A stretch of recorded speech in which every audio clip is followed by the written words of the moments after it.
Hello, my name is Taehyeong, and I am a student at Yale, currently studying cognitive science with a certificate in education studies. I'm one of the student guides here at the Yale Center for British Art, or as we so love to call it, the YCBA. Today, I will be focusing in on one of the painters that we so love to put up in our museum, Francis Danby. My tour is titled Francis Danby, A Reflection of Life's Misgivings. I'm very excited to share this tour with you, and I hope you enjoy it. So I'm going to move into a quick outline of the presentation. We're going to begin with an introduction, where I will lay out the key questions that I'm looking to answer with this presentation before moving into some facts about Francis Danby. After we do this, I'm going to go into the real crux of the presentation, where I'll be sharing a lot of his paintings. The Children by a Brook, the Avon Gorge, the Avon Gorge at Sunset, and Shipwreck. I've handpicked all of these for a specific reason, and I'm really excited to get into that with all of you later. After we do that, I'll just quickly conclude the presentation. So the key questions that I'm looking to answer with this presentation is, who was Francis Danby? What happened in his life? And we're going to use those two questions to answer the final key question here, and perhaps the most important one. How did it impact his artwork? And with that, I'm going to move into an introduction of uh, the life that Irish painter Francis Danby led. And so Francis Danby was a Irish Romanticist painter who primarily lived a very unhappy life that was marked by various scandals and a life of poverty. Um, his work as a painter could typically be characterized as that of a landscape painter, a landscape artist. That's really where he made most of his paintings and where most of his notoriety and fame comes from. Um, but aside from that, uh, Danby was born November 16th, 1793 in Killinick County, Wexford. Um, he had a really unhappy childhood for the most part, as he grew up in a very poor family. But one of the most significant events in his childhood was that in 1805, when he was 12 years old, he began attending the drawing school of the Dublin Society, where he began his formal training in artwork and where he began specializing in landscape painting. So we see that his work as a landscape artist actually begins really early on when he is a young child and he attends an art school to specialize in landscape painting.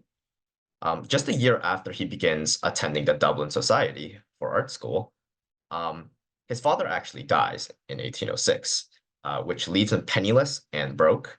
And that's a theme that will consistently pop up over the course of Danby's life. So that's just something I wanted to really put out there because it's a significant aspect of his life, his poverty, and it's something that I wanted to highlight before getting into any of his actual work because it will have a significant impact on the paintings that he produces. But a few years after his family, not his family, I apologize. A few years after his father dies in 1806, he actually leaves his hometown to arrive in London for a few months before eventually settling down in Bristol in 1813. Um, and it's at Bristol where he begins his painting career for the most part. For example, we're going to get into a deeper look at some of Francis Danby's paintings. For example, the first artwork that I wanted to highlight for you all today is Children by a Brook. Um, this was done in 1822 while he was in Bristol. This is likely a very imaginary scene. So this isn't actually something that depicts something that happened in Danby's life or anything, but it was just inspired by the landscape of the Frome Valley at Stapleton. Um, and the reason I really wanted to begin with this painting is because we see a real focus on naturalistic landscape painting by Danby. Um, and what I mean by this is if you take a closer look, there are human characters in his painting here, but they lack any form of expression and they lack any form of real real intent behind them. And so we're going to begin by taking a closer look on the left side here.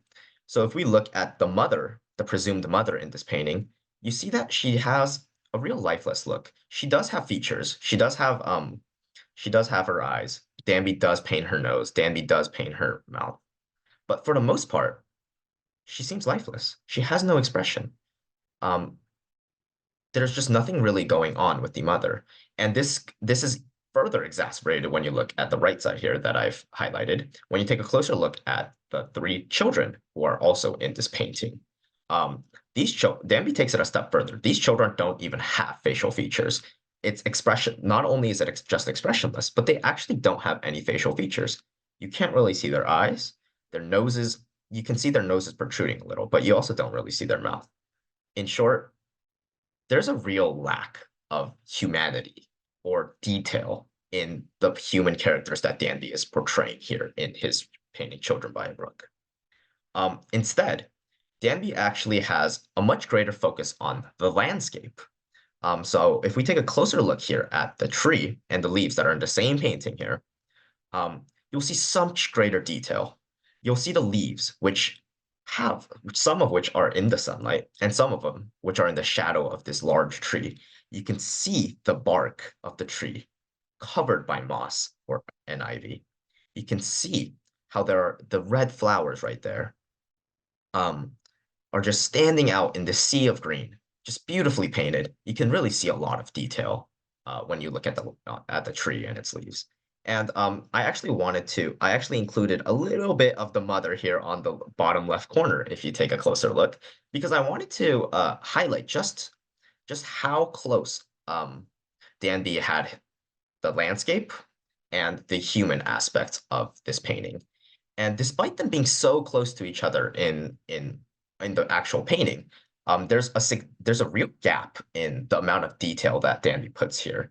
Um, and we can see this again on the right side here, where I've highlighted Danby's use of shadow. Um, so in this imaginary scene, where the children are playing by a brook, we see on the right side a lot of shadow. There's a rocks, but it's very dark. It's not much to see. It's hard to see really, and really make out what's happening. As you move over to the left, you see that it's slightly begins to get lighter and lighter, and it gets progressively lighter until we are, frankly, just in the sunlight. You can see the details on the rocks. You can see all the fine little details of Danby's painting here that he highlights through his use of shadow.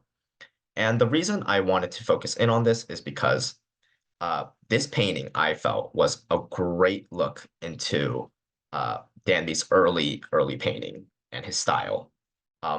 Like I said, Danby was mostly a naturalistic landscape painter in his early career. And I think that this painting right here is one of the best looks into that category of his.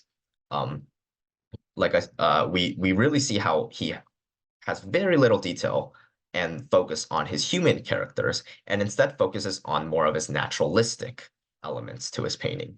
And I think Children by a Brook is a great look into how Danby was a naturalistic landscape painter early in his career. And we see this continuing on. The next painting that I wanted to highlight is the Avon Gorge, which he completed through the years 1816 to the years 1818. So this is actually a few years even before the first painting that I showed you, which was in 1822. But this painting is also a really gorgeous work done by Danby that really focuses in on the landscape more than anything else. So Danby does an amazing job here at getting viewers to see what he wants you to see.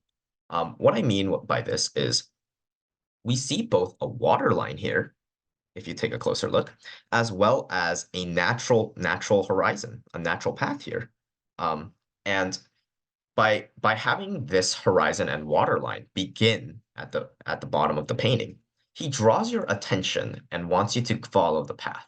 So what we'll do here is we'll begin going down this path. You'll see that there's these rocks here at the Avon Gorge. Great detail. You can make out the crevices of each of the rocks.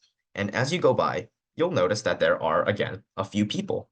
There is this one lady, and then there seems to be two other people down here as you go down this path. And yet, in the larger context of the painting, they make very little difference. Uh, they're clearly very small proportions compared to the beauty of the Avon Gorge, the vast landscape that Danby is highlighting and portraying here.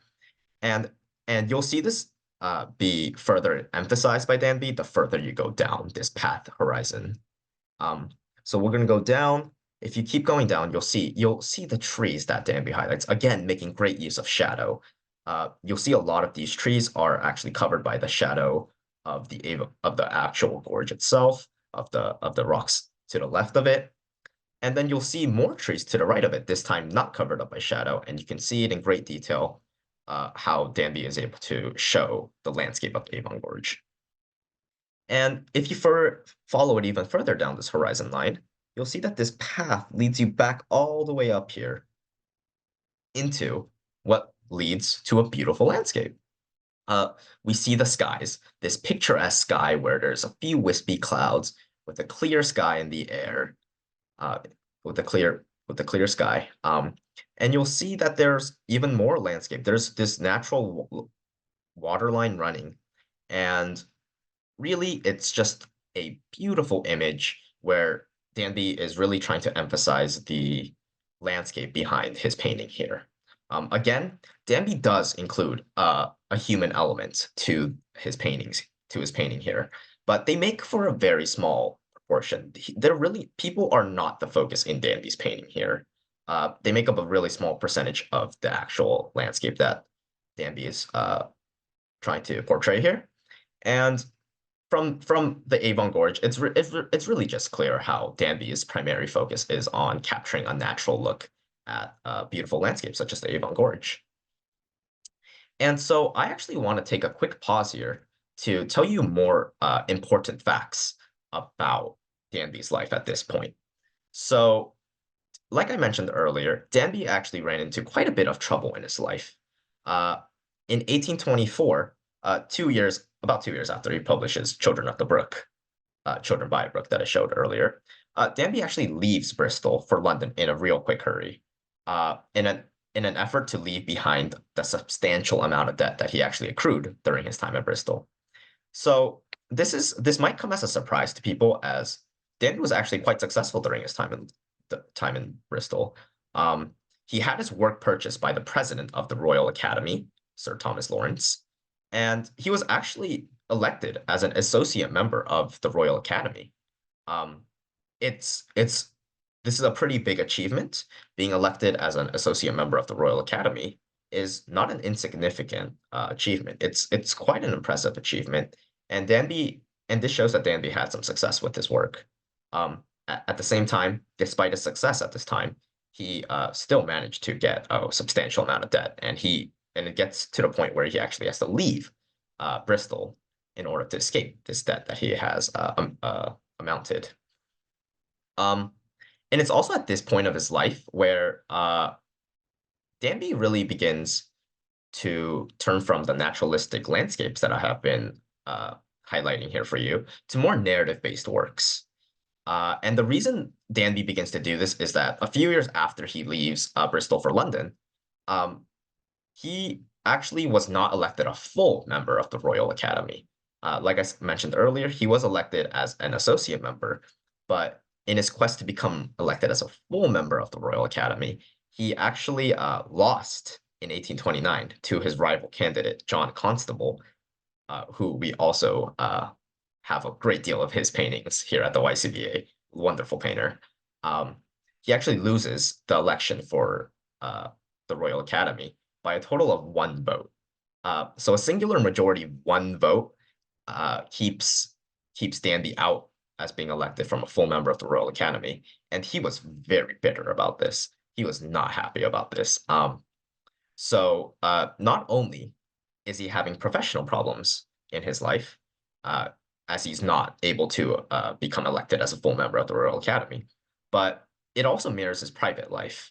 As in the same year, 1829, he actually leaves again. This time he flees to Paris as as like once again he was short on money and was being pursued by creditors. This same year, his marriage ended, and he was actually joined by his pregnant mistress, who he actually went on to have 3 children with later. But what this shows is that Danby began having a lot of problems in both his personal and both his professional life as well. And this bitterness of Danby begins to really manifest itself in his work as he'll turn from his beautiful naturalistic landscapes to more narrative-based works. Um, and this is a common theme that will continue through Danby's life. In 1831, he moves to Germany because he struggles with debt. And as his financial situation worsens, he moves back to Paris for a few years in 1836, before again returning to London in 1839. Um, and after this, he's a little more successful in London than he was in Paris. And after being in London for about 5, 6 years, he actually settles down at Exmouth, Devon, the place where he would live actually until his death. And it's at this point where this happened in 1846. It's at this point where we begin seeing a lot of different aspects of Danby's life coming into play in his paintings. Um, and what I mean by this is that uh, this is by this is that a lot of his works changed. I mentioned that Danby becomes more of a narrative-based artist, and I think nothing highlights this better than the Avon Gorge at sunset. This was produced in 1850, more than 3 decades after his original painting that I showed you earlier, the Avon Gorge. Um, and the title is no mistake on Danby's part. He's much older when he paints this. He knows he's at the theoretical like sunset of his life, and the differences between this painting and his first one actually will show you just how much his artwork changed based on the struggles that he had in life. But before I get into that, I wanted to just highlight features of this beautiful painting as well. And I'm going to begin doing that by showing a common theme that he had as his last painting, where he has a water line for us to begin looking at, and we can follow along with to really capture all the aspects of the painting that Danby would have wanted us to focus in on.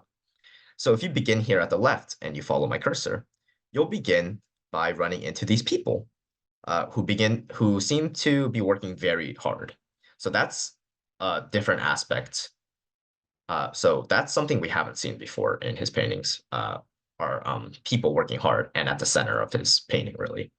And the further we go down here, if you follow along, you'll see a smokestack coming out from what is presumably a boat on the water. And then as you go further down, you'll take a look here at the right, where it seems as though the landscape has actually been infiltrated by people. You see that there is yet another smokestack. This time it seems like it's black smoke coming from a factory, perhaps, and you'll see more of it right here. So what you see here is a lot of man-made intrusions coming in on the landscape that Danby wanted to focus in on. And this isn't to say that this isn't a beautiful landscape painting in itself, because again, Danby is a great landscape painter. The detail in which he has these clouds combined with the setting sun, which really like displays beautiful colors, and the gorge itself, the water is colored in great detail. You'll see a lot of the landscape. There's a lot of great landscape to look at in this painting. But the key difference that we want to take a look at is the industrial changes that we see in this painting. So this painting actually is representative of perhaps the shift from being an primarily an agrarian society, to more of an industrial one. And we see this via the wisps of smoke coming from a tower here on the left side.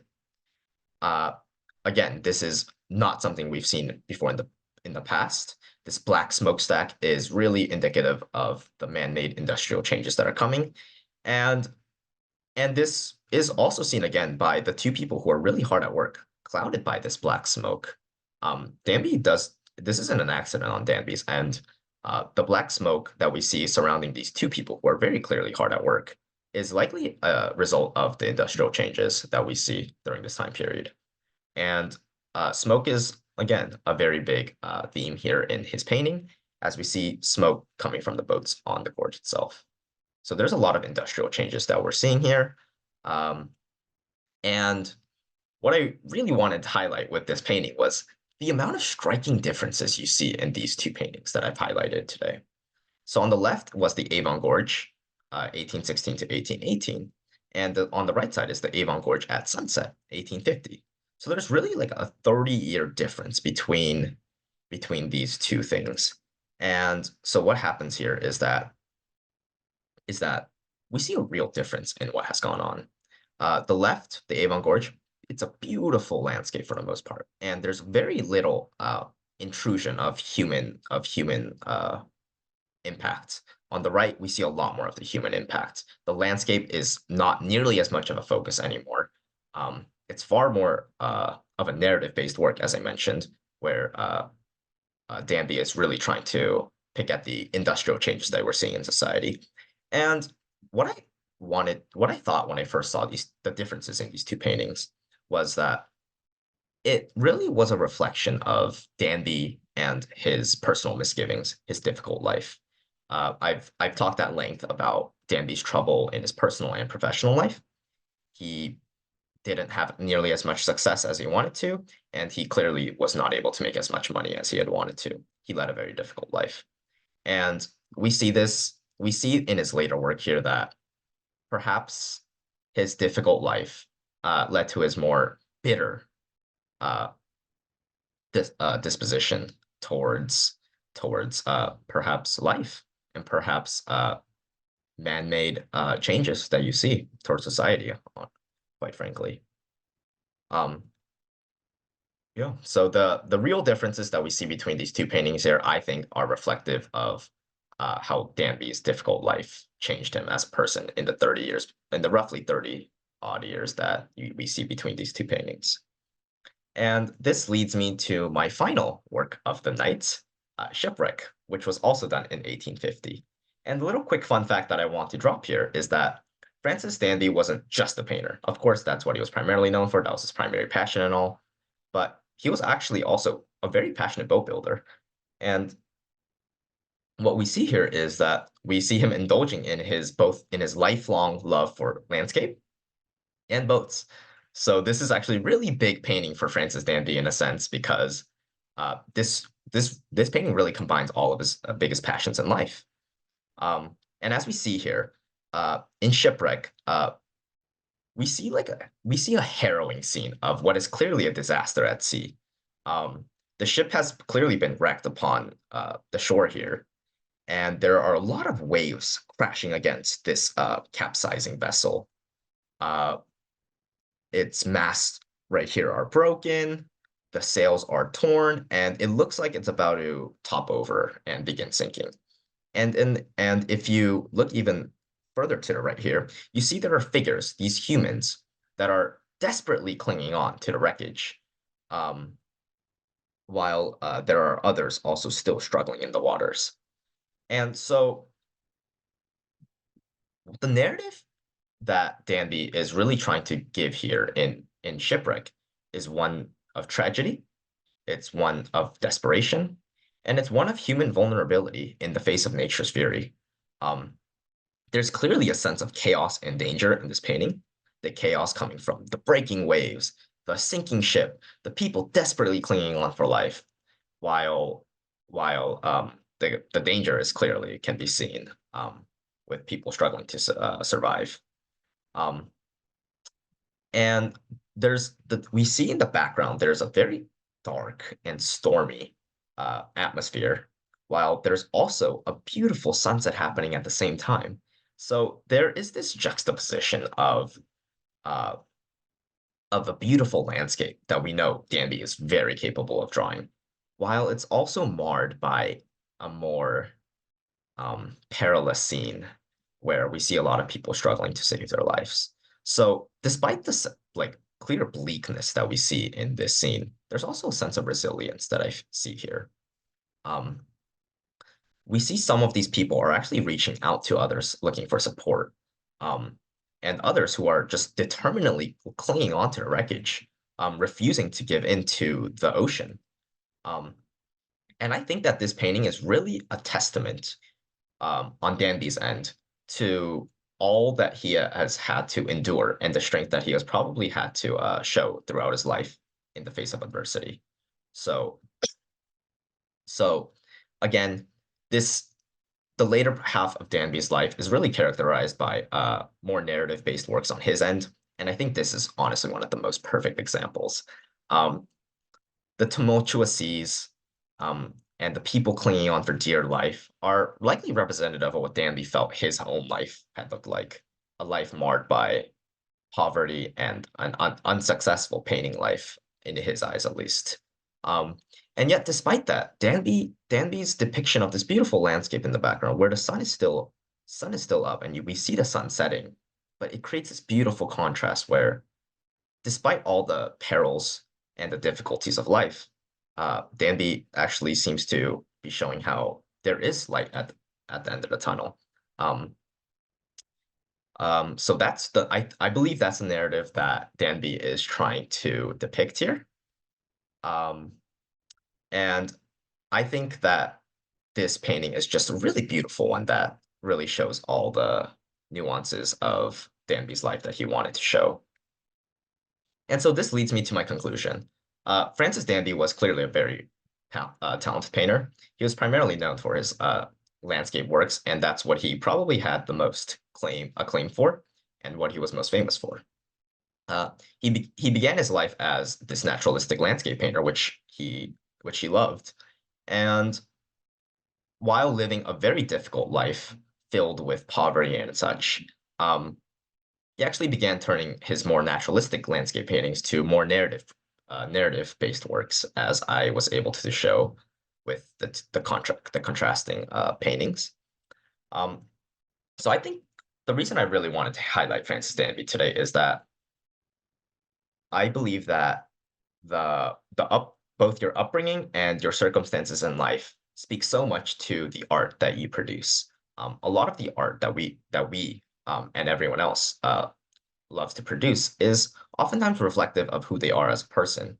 And I think Danby is a wonderful representation of how one's life can actually really impact the artwork that is drawn. And I think Danby's difficult life actually helped form a lot of his more narrative-based works that I highlighted for you, such as the Avon Gorgeous Sunset and Shipwreck, um, that he produced. So thank you for listening to my tour. I hope you enjoyed it. Here are a list of the illustrations that I portrayed, and thank you for listening. I hope you were able to learn something.